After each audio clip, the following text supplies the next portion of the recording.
Okay, so what we're doing, we took out the old visor here, the sun visor that came out in 1973. So it wasn't period correct to the bus, and it was also not working well. It wasn't staying up.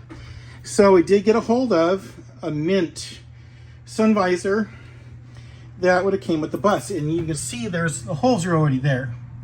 So one thing we're not going to do though is those holes right there are for that microphone that was on a L swivel.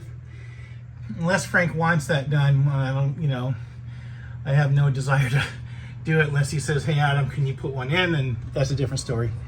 So so we're trying to get these buses looking as original as possible, and so that way they just show off well. Little things like that can, when you get on the school bus when you're a kid, trigger memories.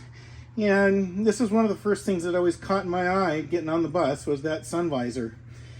Sometimes it would be up there, sometimes it would be right there. So anyways, I'm gonna pause this, and then we're going to install it, and I'm gonna show you how it looks and how it works.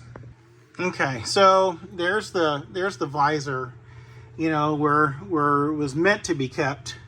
And if you needed it, you just pulled it down, like so.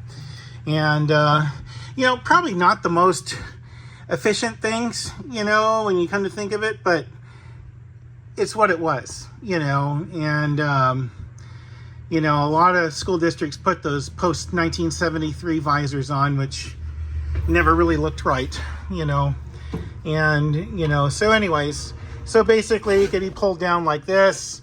I've seen some drivers have them up like that, and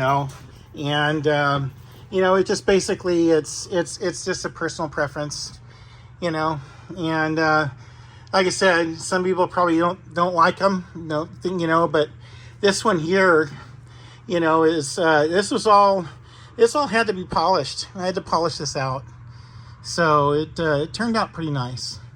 So right now I have to get a fan working on a couple other buses, so I'm probably not going to do anything more to this bus right now. So just like that. But yeah, and one day the goal is to repaint this to the Armory green, but I want to make some of these first. This is another thing that when I was a bus rider as a kid, that was one thing that was really, it was just right there, and in the 60s, or, in the 60s buses, I rode on them in the 80s, but in the 60s buses, that was one of the things that really stood out to me.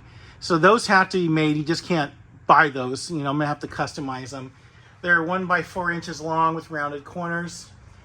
So anyways, it's hot out here, you guys, but thank God there's a little bit of a breeze though.